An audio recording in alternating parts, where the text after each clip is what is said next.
Yeah, well, tough loss today. I want to start off thanking my seniors. Is exactly what I said in the after the game in the locker room. These three believed in my vision, and they are so loyal. Such amazing young women that have a lot of great basketball ahead of them. And I'm just really grateful for what they have done for me and what they've done for our program. It's a resurgence of this program taking over, and they've left it better than what they came in with. It's just I'm really grateful. Such an incredible group of young women, and I'm really proud to be their coach. They know that I got them for life. This is just, like I said, just an amazing group of young women that are just so talented, so gifted, but more importantly, they're better humans than they are basketball players, and I'm just really grateful that I had this opportunity to watch them grow and be a part of their journey. They're very special to me. They mean so much. But again, came up short today. I thought with the game, obviously a high game of runs. We had a great stretch in that third quarter defensively that we went up.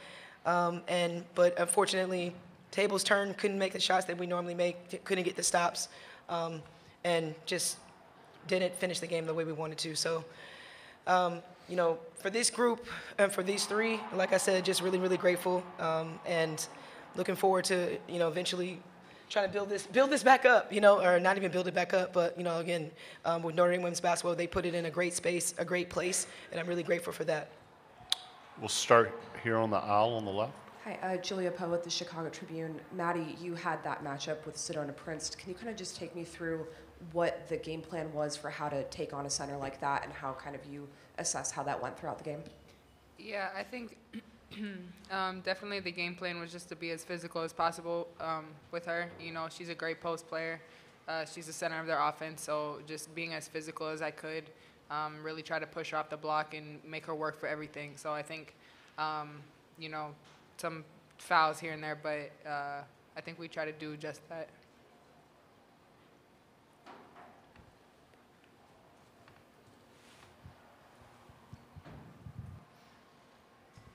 Michael Vopel, ESPN.com. I wonder if any of you can comment on why was their defense so difficult today? It just didn't seem like you guys made a lot of the shots that you're used to making. Was there anything particular that made that a little tougher? Yeah, I can comment on that. No offense to them, but it was really nothing they did to alter us. Obviously, Sedona's in there. She was blocking shots. That's one factor, but we literally were just missing shots that we normally make. And that's going to happen at times. So in those moments, we have to rely on our defense, and we tried to do that. I thought my team played extremely hard and fought to the end, so I'm very proud of them for that. But, yeah, it's just shots that we should make, that are on us at the end of the day. Back to the front left. Niele kind of touched a little bit just on the importance of the three of you in the senior class. I was just wondering if each of you could kind of talk maybe about what you hope, what kind of legacy you guys hope that you kind of created for this Notre Dame team and what you kind of look back on in terms of your own personal growth in the season.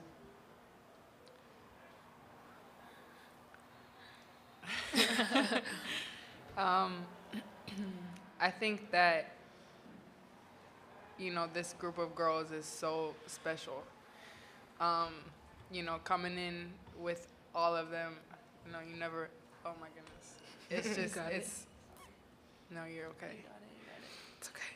You got the water. There's truly no place on earth that I would want to play with. There's no people that I would want to play with other than these two, other than play for Coach Niele, other than play for this university. Like when you go around the locker room, it's not about the basketball. It's not about anything other than the people. And, that's why you do it. You do it for each other, and throughout my entire career, I've done it for them. And I know that they would say the same thing about me, and I know they say the same thing about Coach Ivey and about this university. So, yeah, I think when I think about legacy, I think more about the impact that I leave on people. Winning is great. Obviously, everyone wants to do it, but as Coach Ivey said, as long as you leave the place better than you found it, you left a really good impact. And, these two and sitting by my side and Coach Ivey to my right just had crazy impact, not only on my life, but I hope that I had a big impact on their life.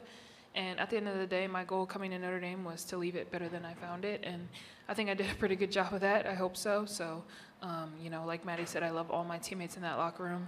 We stay together. We've grown so much through this entire season. So just very proud of the work we've done. And ultimately, we've had fun. Like, that's really what, you know, what this is all about. You sign up as a kid because it's fun to throw a ball in a hoop. And, you know, look where it's gotten us at this point. So, you know, just love them a lot. It's hard to follow those two, but I think they kind of both hit it on the head. I think, again, I wanted to leave the program better than I found it, and Coach Ivey believed in us, and we believed in her, and that's, you know, we committed to that. And 4 years later, here we are, and again, I think, you know, it's better off than it was a couple years ago. And then I think an important thing that Maddy said was just the people. You know, that's. Like, thinking now, I'm not even thinking about the game. I'm just thinking about the people that I've met here, the relationships that I've formed, the friendships that I've formed, and it truly is. Notre Dame is such a special place, and we're just so blessed to be able to play the sport that we love with the people that we love, the coaches and a university that we love. So reflecting on it, we're all truly blessed. Yeah. We're going to go to the right. Yeah, Second. Thomas Ashworth with AL.com. Just, this is a program that has a lot of success, especially, you know, getting to the postseason and making runs in the postseason. But just what was different about maybe this season as opposed to others where all this really good senior or even, you know, just veteran talent just kind of manifested itself? Just what was different about this season maybe? Do you have a player that you want to answer? Sonia, why don't you answer? I think we just had so much talent, sometimes too much talent. You know, we didn't even know what to do with just. We got Liv, we got everybody. You know, so I think this year it was just how talented we were, and yeah, I don't know.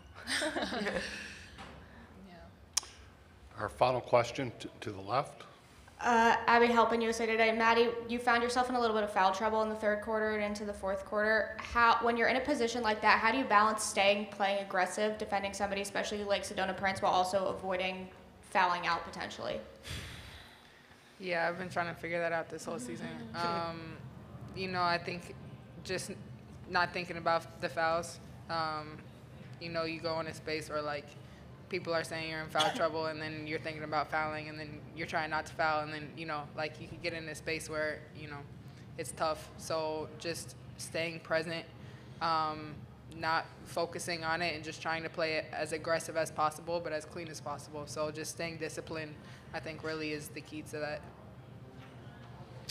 Okay, ladies, you're dismissed.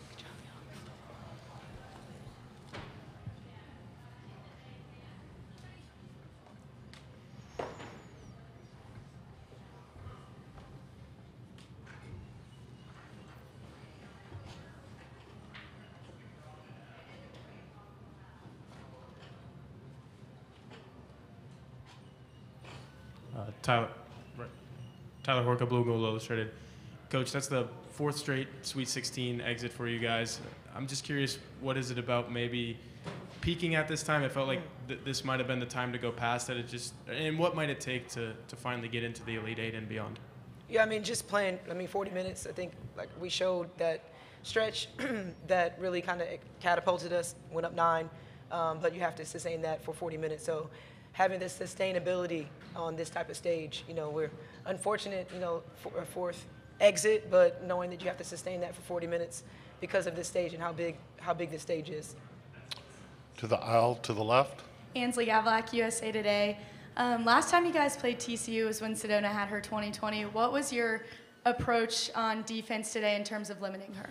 Yeah, we were trying to be physical with her. I had more size, adding Liza and Maddy within the rotation. They weren't available for us the first time around. So just, again, wanted her to defend, try to force her to defend on the opposite end and just be physical with her, wall her up, and obviously try to limit her touches. But they did a good job of getting her ball, and she had a really great game. Go here to your right. Hello, Thomas Ashworth with AL.com. If you could just, take your coaching hat off for a minute, just kind of as a fan of the game, could you just kind of speak to the talent of just the senior group that you had and just, just the depth and talent of kind of, it all just kind of came together this year? Yeah, absolutely. Special group, so talented, knowing coming to the season I saw, Sonia and Liv are generational talents that I've had a chance to foster and help them develop and grow throughout the last 4 or 5 years. And so it's been a blessing from the beginning knowing that those three, and then Maddy, Westbeld, obviously super versatile. It's just been amazing. They're amazing humans, and I feel like you got a chance to kind of listen to who they are as people. They're very caring, nurturing. They understand it's definitely, at some point, it's bigger than basketball. They love each other. They love this group. They love this university. And I would want to coach anyone else that didn't recognize the beauty that is Notre Dame. They understand it. They understand that it's bigger than the basketball piece. But talent-wise, they're just so gifted. And I'm excited to be able to watch them in their professional careers. But again, they're just special. They're special young women outside of basketball. Very front left. Olivia was visibly limited just in terms of the ankle. How did you Right. game plan through that coming into this game, and just how do you manage a game where you can only get limited minutes from a player that important? Right, yeah. I mean, she was just a little bit sore today. You just never know. Every day it feels a little bit differently for her. Last game versus Michigan, she went off a lot of adrenaline. Today, she, just a little bit sore, so I'm just kind of watching. It's more of a feel. We're in great communication. Kind of knew before the game that she was a little bit sore, but then she fought through. I mean, she's resilient, so she was fighting through some things. But again, just the awareness of how she was feeling. And I thought Cass was great. I thought Cass came in and gave us a great spark like she always does, always ready. So just kind of saw how the game was dictating itself with her and how she was moving. Far right. Katie Barnes, ESPN. Each player at different moments, or a lot of different players that kind of individually impose their will on the game. Mm-hmm. And at the end, it was Haley Van Lith that really impacted the game. From your perspective, what did she do on the offensive, defensive end to affect kind of the outcome? What did she do? Yeah. Okay. Yeah, I mean, she's a great player. She's a 3-level scorer, and I did feel like she saw the ball going in, and she kind of rose. You could tell her energy, her confidence was getting stronger, play by play. I thought she made some really good defensive plays as well. Yeah, I mean, this is that stage where, great players emerge, and I thought she had a, really good complete game. She's a really good player. We're going to go to Zoom and take a question from Jonathan. Jonathan Dalvis from Light on College Sports. Coach Ivey, Olivia and Sonia took a chance on you after your first season at Notre Dame when you all went 10-10. Can you talk about how special they were to actually see them grow up from freshmen to seniors now? I mean, exactly what you said. We're not in a collegiate landscape that you see that very often. So that kind of speaks to their loyalty to me, and I'm really grateful that I've had the opportunity to watch both Sonia and Olivia grow and had a chance to be their coach for four plus years. I mean, it's special. They will always have a special place in my heart because they believed in me when I took over this program, and being a first-time head coach will always have a special bond because of that. But again, just speaks to their loyalty, the vision that they were looking for their institution of choice being Notre Dame, and the vision that I had with them being my premier guards. And I'm just grateful that they trusted in that. And again, there's a bond I will always have with both of those two. Our final question right here in the front. Hamburg, the AP, you've seen Haley in her time at Louisville at the time now. Yes. Has she grown as a player? She's the same player? Just the growth she's had probably since her freshman year when you played her then to now. Yeah, I mean, I think she's definitely great with the experience that she's had playing the ACC, SEC now, SEC and Big 12, so she's got all that experience under her belt. I think she's just composed. I think her composure has gotten a lot better, and then just again being able to score with a lot of different defenses, I think has been really helpful for her as far as just the way that she can dictate games and take games over. But I think you can tell, like with her experience, she's got a lot more confident and has played against a lot of different type of styles with 3 different conferences, and you can tell it's paid off with the way that she plays. Okay, thank you, Coach. Thank you.